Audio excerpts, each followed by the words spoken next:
తండ్రి హృదయం తెలుసు, తండ్రి హృదయానికి తెలుసు ఎవరెవరో గుర్తుపట్టేశాడు. వీడు బోల్డ్ అని చెబుదాం అనుకున్నాడు, ఏం చెప్పనీలా. ఘోరమైన స్థితిలో ఉండగానే వచ్చిన కుమారుడు, పందుల దొడ్డిలో ఉన్న కుమారుడు తన యొద్దకు మళ్ళుకుంటే చాలా చెప్దాం అనుకున్నాడు, ఏం చెప్పనీలా. మెడ మీద పడి ముద్దులు పెట్టుకుంటున్నాడు. ఎట్లుండేవాడు, ఎట్లా అయిపోయావురా అని కౌగులించుకున్నాడు. ఆ కొడుకు దీన స్థితిని చూసి, వాడి కన్నీళ్లను చూసి తండ్రి ఏడుస్తున్నాడు. తను చెప్పాలనుకున్నా, ఏం చెప్పనీలా. పరిచారకులను పిలిచాడు, రండి వీని వస్త్రాలు మార్చండి, చెప్పులు తోడగండి, వీనికి నూనె పెట్టండి, వీని ఇలా చేయండి అలా చేయండి అని క్షణాలలో వాని స్థితిని మార్చి పడేశాడు. బిడ్డ ఆ తండ్రి కూడా నిన్ను అలా చేయగలడు నాయన, నన్ను అలా చేయగలడమ్మా, అలా చేయగలడు. మనం మళ్ళుకుంటే చాలు, మారు మనసు ప్రకటిస్తే చాలు. నువ్వు ఇన్ని చెబుదాం అనుకుంటావు, అన్ని చెప్పనీడు. నువ్వు చెప్దామని, ఈ కూటమి ముగింపులో చెప్దామని నేను వెళ్ళి నా తండ్రి ముందు కూర్చోవాలి, నా తండ్రి ముందు నేను అన్నీ ఒప్పుకోవాలి, నేను సరిదిద్దుకోవాలి, నా దోషాలు ఉన్నాయి, నా లోపాలు ఉన్నాయి, నా పాపాలు ఉన్నాయి, నేను అవన్నీ ఒప్పుకోవాలి, ఆయన ముందు నేను క్షమాపణ అడుక్కోవాలని నీ హృదయంలో ఒక హృదయం ద్రవించి ఒక వేదన నీలో బయలుదేరినప్పుడే ఆయన నీ కోసం వచ్చేస్తాడు. అది నా దేవుని మనస్సు. నా దోషములను ఆయన ఎదుట ఒప్పుకొందునని నేను అనుకొంటిని, నీవు నా దోషములను పరిహరించి ఉన్నావు. ఇటు తండ్రి దగ్గరికి వచ్చి ఒప్పుకున్నదా కాగాడా? చెప్పరా, నువ్వు చెప్పాలనుకునే చెప్పరా మొత్తం అన్నాడా? ప్రేమ ఆగలేదండి. వాడు నా వైపుకి నా దాకా వచ్చాడు అంటేనే వాడు ఏ ఉద్దేశంతో వచ్చాడో నాకు తెలుసు. అటు చితికిపోయాడు, అటు నలిగిపోయాడు, ఆ గాయపడిపోయాడు. ఇప్పటికే తమ్ముడా నువ్వు చేసిన దోషాలకి చితికిపోయావు, చెల్లెలా ఇప్పటికే నువ్వు చేసిన దోషాలకు చితికిపోయావు, ఛిద్రమైపోయావు, గాయపరచబడ్డావు, గుండె కోతలను అనుభవించావు. దాని ఫలితం ఎంత తీవ్రంగా ఉంటుందో, ఎంత వేదనకరంగా ఉంటుందో దేవునికి తెలుసు. ఎందుకు తడవ చేయలేదో తెలుసా? ఆడు తిరిగి వచ్చినప్పుడు ఆడు అనుకున్నవన్నీ చెప్పిందాక ఎందుకు ఆగలేదో తెలుసా? ఆడి తొందరపాటుకు ఆడు ఎంత చితికిపోతాడో ఆయనకు తెలుసు. ఆడు చేసిన దోషాల ఫలితం ఎంత భయంకరంగా ఆడి మీద పడిద్దో ఆయనకు తెలుసు. పిల్లలు కడుపు కొట్టినా, లేకపోతే విధవరాలు కడుపు కొట్టినా, ఇంకొక అన్యాయం చేసినా, ఇంకొక పాపం చేసినా, ఎన్ని పాపాలు చేసినా, పాపాలు చేశారు అన్న కోపం ఉన్నప్పటికీ ఎందుకు కోపమో తెలుసా దేవునికి? ఆ పాపాల ఫలితం ఘోరంగా ఉంటుంది, నువ్వు తట్టుకోలేవు, ఎందుకు అలా చేస్తూ ఉంటున్నావు అని బాధ ఆయనకి. అది కూడా ప్రేమను బట్టే. నువ్వు ఇంత విచ్చలవిడిగా ఇదవుతున్నావు, దాని ఫలితం ఘోరంగా ఉంటుంది, దాన్ని తట్టుకోలేవు నువ్వు. రేపు నువ్వు ఏడుస్తుంటే నిన్ను చూసి నేను ఏడవలసి వచ్చింది, ఆ దరిద్రాన్ని వదిలేయొచ్చు కదా, ఎందుకు అంత విచ్చలవిడిగా ఇదవుతున్నావు అని. అది ఆయన ఫీలింగ్. ప్రేమను బట్టి తట్టుకోలేవురా, నువ్వు తట్టుకోలేవు దాని బాధ. ఇప్పుడు ఏముందని విర్రవీగుతున్నావు, దాని క్షోభ భయంకరంగా ఉంటుంది, రేపు నీ మీద పడ్డనాడు అల్లాడిపోతావు. ఈరోజు నువ్వు అన్ని బాగున్నాయని విచ్చలవిడిగా ఇదవుతున్నావు, రేపు అది నీ మీద పడ్డనాడు తట్టుకోలేవు నువ్వు.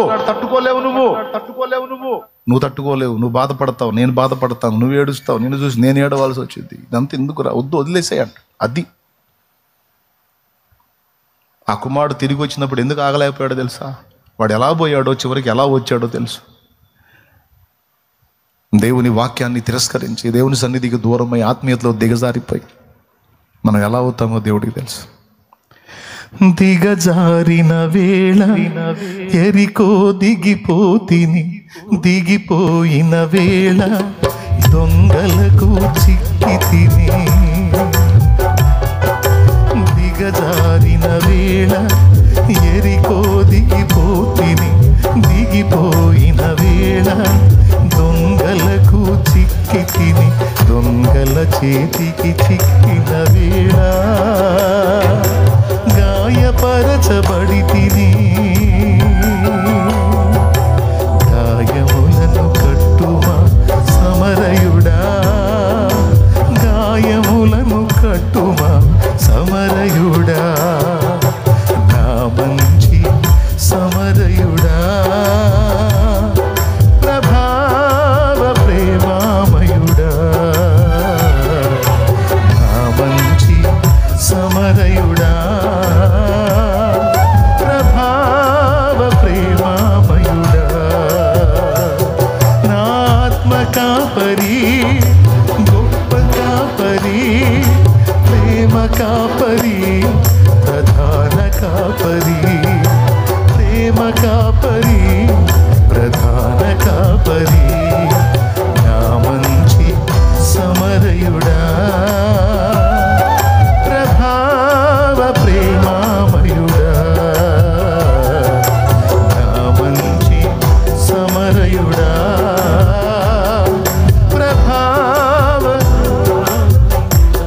మనం ఏమవుతామో తెలుసు, ఎంత వేదన పడతామో తెలుసు.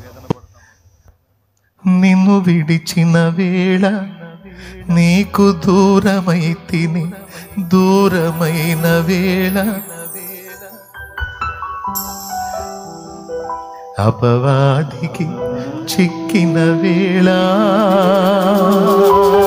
ఆత్మను కోల్పోతిని. అభిషేకము నీవుమా సమరయుడా, అభిషేకము నీయుమా సమరయుడా.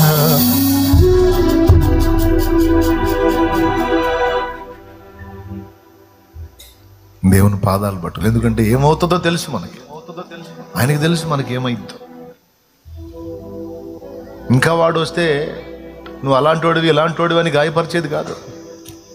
నువ్వు అట్లా చేసావు, నా సొమ్మంతా తగలేసావు, ఇంత టైం వేస్ట్ చేసావు అని గాయపరిచేది కాదు. వాడు ఆల్రెడీ చితికిపోయినాడు, చావుకు దగ్గర అయి ఉన్నాడు, ఆల్రెడీ నశించే స్థితిలో ఉన్నాడు. ఇప్పుడు వాడికి అర్జెంటుగా అవసరమైంది ఆదరణ. నా తండ్రికి తెలుసు అది.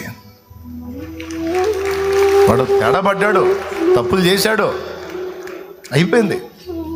కానీ ఈరోజు ఇప్పుడు ఇక నేను అన్ని వాదించడానికి లేదు, ఇప్పుడు ఆమెను వాదించడానికి లేదు. ఆమెనే ఇప్పుడు నా బిడ్డని దగ్గర తీసుకోవాలి, ఇలా చచ్చిపోయింది. ఇప్పుడు నా కుమారుని దగ్గర తీసుకొని చచ్చిపోతాడు లేదాడు. నువ్వు అంటావు నేను తగను ప్రభు, తగననే దా దిద్దుకున్నావుగా, సరి చేసుకుంటాను ఇష్టపడ్డావుగా, మారు మనసు పొందావుగా, నా దగ్గరికి మళ్ళుకున్నావుగా, నాతో ఉండాలనుకుంటున్నావుగా, నాతో నడవాలనుకుంటున్నావుగా, నా నదులు ఉండలేకపోయావుగా. అన్నిటికంటే భద్రమైన చోటు నా పాదాలే అని నీకు అర్థమైంది కదా. నా రెక్కల నీడలోనే మంచి ఆశ్రయం ఉందని నీకు అర్థమైంది కదా. సురక్షితమైనటువంటి స్థానం ఏదన్నా ఉందంటే అది నా రెక్కల నీడే అని నీకు అర్థమై వచ్చావు కదా. చాలు చాలు చాలు.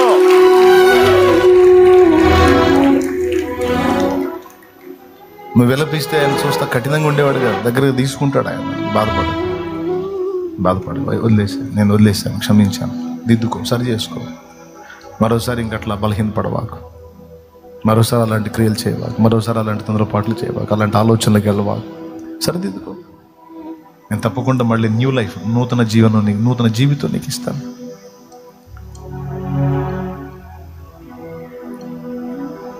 ఈరోజు ఈ మొదటి కూటంలో మనందరం ఈ విషయాలను దృష్టిద్దాం. దేవుడు అంటున్నాడు, రక్షింపనేరకి ఉన్నట్లు హస్తం కురుచు కాలేదు, విన్నేరకి ఉన్నట్లు నా చెవులు మందం కాలేదు. దోషాలు, మీ దోషాలు మీకు అడ్డంగా, మీ స్వరం నాకు వినపడకుండా మీకు నాకు మధ్య అడ్డంగా వచ్చాయి. నా ముఖం మీకు కనబడకుండా అయిపోయింది. అందుకే కదా మిమ్మల్ని నన్ను మీకు దూరం చేసి ఆ పాపం చేయొద్దు అని అంటున్నాను. ఆ పాపం చేయటం వల్లే కదా మనం దూరం అయిపోయాం. నీ మూర్ఖత్వం, నీ తొందరపాటు కదా. శరీర ఇచ్చలను అదుపు చేసుకోలేక, శరీర వాంఛలను అధిగమించలేక, గర్వాన్ని అణుచుకోలేక, అహాన్ని చంపుకోలేక, మూర్ఖంగా విర్రవీగి నువ్వు వేసిన అడుగులే కదా ఈ దరిద్రానికి కారణం, మన ఎడబాటు కారణం, నీ దుఃఖానికి కారణం, నీ వేదనకు కారణం. సరిదిద్దుకో. ఆలోచనలు కూడా ఇంకా రానివద్దు. దేవుడే నీతో ఈరోజు మాట్లాడుతున్నాడు. ఎక్కడెక్కడ నువ్వు భంగపడ్డావు, అది ఏ విషయమైనా నీ మనస్సాక్షికి తెలుసు, నీకు తెలుసు, నా మనస్సాక్షికి తెలుసు, నాకు తెలుసు. ఈ లైవ్లో జూమ్లో వీక్షిస్తున్నటువంటి వాళ్ళు వేలాది మందికి ఎవరి దోషాలు వారికి తెలుసు, ఎవరి అంతరంగాలు వారికి తెలుసు, ఎవరి అపరాధాలు వారికి తెలుసు, ఎవరి నడతలు వారికి తెలుసు, ఎవరి మాటలు, క్రియలు, చేష్టలు, ఎవరి విధానం వారికి తెలుసు. ఈ మొదటి కూటంలో దేవుడు స్ట్రైట్గా మనతో మాట్లాడుతున్న విషయం ఇది. రక్షించాలి అని నన్ను అడుగుతున్నావు. నేను మొర పెడుతుంటే నువ్వు ఎందుకు వినవు అని అంటున్నావు. వినపడట్లా నీ మొర, ఎందుకంటే దోషాలు అడ్డుపడుతున్నాయి. ఒప్పుకో, దిద్దుకో, నిజంగా మారు మనసు పొందు, నా వైపు మళ్ళుకో. సేవకులు, విశ్వాసులు, పరిచారకులు మొత్తం ఈరోజు తీర్మానానికి వద్దాం. ఒప్పుకోకపోతే వ్యాజ్యం కొనసాగిద్ది. శ్రమ, శాపము, వేదన, రోగము, దుఃఖము, అపజయాలు వెంటాడతాయి. ఒప్పుకొని విడిచిపెడితే నీ చేతికే బాధ్యతలు అప్పచెప్తాడు యేసయ్య. నీ చేతికే బాధ్యతలు అప్పచెప్తాడు యేసయ్య. నీకే ఉంగరం పెడతాడు యేసయ్య. నీ తలకే అభిషేక తైలం అంటుతాడు యేసయ్య. నీకే నూతనమైన నడత, నూతన జీవనం అనే క్రొత్త చెప్పులు దొడుకుతాడు. నీకే పరిశుద్ధుల నీతి క్రియలనే నూతన వస్త్రాలు, తెల్లని వస్త్రాలు దొడుకుతాడు. మా తెల్లని వస్త్రాలు దొడుకుతాడు. మా తెల్లని వస్త్రాలు,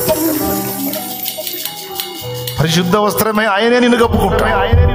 నీ మీదున్న ఆ ముడత, మరక, డాగు, మచ్చ, ఆ మలినపరచబడినటువంటి అపవిత్రమైన క్రియలు అనే వస్త్రాలు తొలగించి పరిశుద్ధ వస్త్రమే ఆయన నిన్ను కప్పుతాడు. అది జరుగునట్లు నువ్వు ఆయన వైపు మళ్ళుకోవాలి వేళ, మళ్ళుకోవాలి వేళ. నిజంగా మారు మనసు ప్రకటించాలి. ఇది చేసి ఈ 3 దినాలను కొనసాగు. తప్పిపోయిన కుమారుడికి దొరికినవి అన్నీ నీకు దొరుకుతాయి. నీకు అధికారం దొరుకుతుంది. మన తలకి ఏం పెట్టించాడు ఆయన? ఏం పెట్టించాడు చూడండి ఒకసారి. తప్పిపోయిన కుమారుడు లూకాసు వార్త 15వ అధ్యాయం ఒకసారి తీసుకోండి. లూకాసు వార్త 15 తీసుకోండి.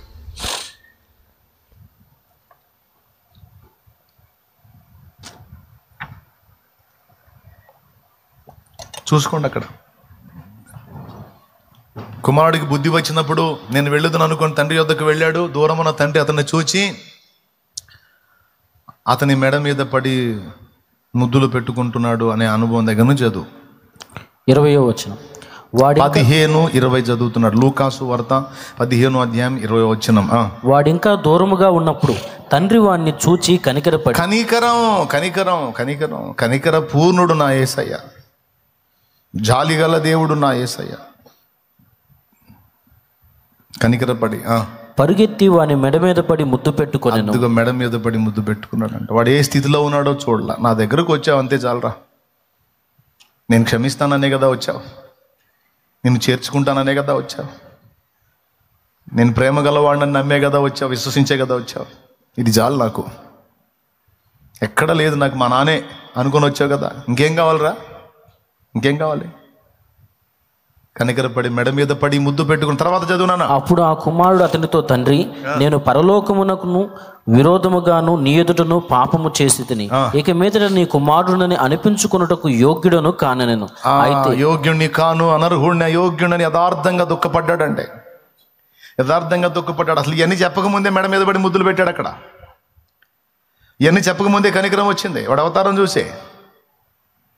తర్వాత ఈ మాటలు అన్నాడు. అన్న తర్వాత తండ్రి ఏమన్నాడు చూడండి. అయితే తండ్రి తన దాసులను చూచి, అసలు వాడిని పట్టించుకోవట్లే. వాడు అంతసేపు కష్టపడి ప్రాక్టీస్ చేసి వచ్చిన డైలాగులు ఏం చెప్పని ఇట్లే. చూడు ఏం చెప్తున్నాడు. ప్రశస్త వస్త్రము త్వరగా తెచ్చి వీనికి కట్టి వీని చేతికి ఉంగరము పెట్టి పాదములకు చెప్పులు తొడిగించుడి. క్రొవ్విన దూడను తెచ్చి వధించుడి. మనము తిని సంతోషపడదుము. ఈ నా కుమారుడు చనిపోయి మరలా బ్రతికెను, తప్పిపోయి దొరికినని చెప్పెను. అంతటా వారు సంతోషపడసాగారు. ఏమేం చెప్పాడు చూడండి ఆయన. ప్రశస్త వస్త్రములు త్వరగా తెచ్చి వీనికి కట్టి, అంటే పాత వస్త్రములు తొలగించేయండి, ప్రశస్త వస్త్రములు కట్టేసేయండి అన్నాడు. వీని చేతికి ఉంగరం పెట్టండి అన్నాడు. ఉంగరము అధికారము. అభిషేకము ద్వారా వచ్చేది అధికారము. తెలుసా మీకు? ఇప్పుడు నా తర్వాత ఇదిగో యెహోషువ మీకు నాయకుడుగా ఉంటాడని మోషే చేతులు యెహోషువ మీద పెట్టినప్పుడు ఏమొచ్చింది? యెహోషువకి జ్ఞానాత్మతో పాటు అధికారం వచ్చింది. ఇశ్రాయేలు సర్వ సమాజాన్ని నడిపించడానికి నా తర్వాత యెహోషువని అలా చేతులు ఉంచినప్పుడు యెహోషువకు అధికారం. ఇశ్రాయేలు మీద రాజుగా ఉండుటకు సమూయేలు ద్వారా దావీదుకు అభిషేకం చేయించినాడు. అంటే అధికారం. అర్థమైందా? నెత్తి మీద నూనె పోసినప్పుడు అధికారమే. అదే టైంలో చేతికి ఉంగరం పెట్టడం కూడా అధికారమే. దేవునికి స్తోత్రం కలుగునుగాక. చేతికి ఉంగరం పెట్టడం కూడా అధికారమే. వస్త్రాలు మార్చబడ్డాయి, నూతన వస్త్రాలు ధరించబడ్డాయి. అంటే నువ్వు ఒప్పుకొని దిద్దుకొని క్షమాపణ కోరుకొని మారు మనసు పొంది దేవుని వైపు మళ్ళుకున్నప్పుడు అంతవరకు మలినపరచబడ్డ నీ క్రియలన్నీ కూడా ఆయన తొలగించి వేస్తాడు. ఈరోజు జరిగిద్దది. నీ ప్రాచీన దుష్టక్రియలు, చెడ్డక్రియలు, పాపక్రియలు అనేటువంటి ఆ మలిన వస్త్రాలన్నీ తొలగించబడి ఈరోజు నీకు ప్రశస్తమైన వస్త్రాలు అనే పరిశుద్ధుల నీతి క్రియలు నీకు ధరింపచేయబడతాయి. యేసే పరిశుద్ధ వస్త్రమే నిన్ను కప్పుకుంటాడు.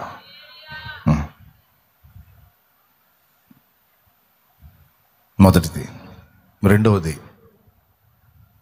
ఏ అధికార విషయంలో బలహీనపడి దాసుడు అయ్యావో మళ్ళా అధికారి అయ్యేటట్టు దేవుడు నీకు అవకాశం ఇస్తాడు.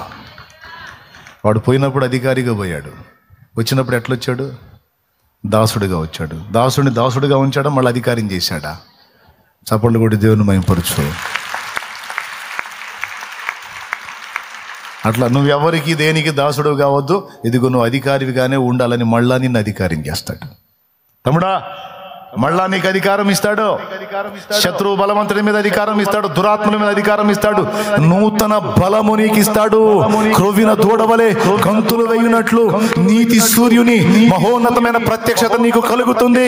మరలా క్రొత్త తైలము, అభిషేకము నీ మీదికి, నా మీదికి, మన మీదికి కుమ్మరించబడుతుంది. హల్లెలూయా, హల్లెలూయా.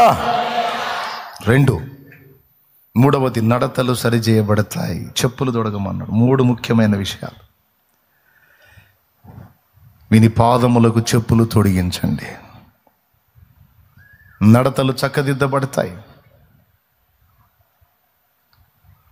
సరిచేయబడతాయి, నూతన నడక ప్రారంభమైంది. ఇవన్నీ నీవు నేను మనం పొందునట్లు ఇప్పుడు ఏం చేయాలి చెప్పండి? అందరు చెప్పండి, చెప్పండి. నువ్వు అధికారివా? ఒక విధవరాల దగ్గర నువ్వు అన్యాయంగా లంచం తీసుకున్నావు అనుకో, కేసే. ఒకవేళ ఈ చట్టానికి దొరకకుండా నువ్వు తప్పించుకున్నా ఆ చట్టంలో కేసు రాస్తాడు అక్కడ. ఇది విధవరాలి మొహం కూడా చూడకుండా ఇటు దోచుకున్నాడు రా, వీడికి ఆ పనిష్మెంట్ ఇవ్వాలని రాసుకుంటాడు.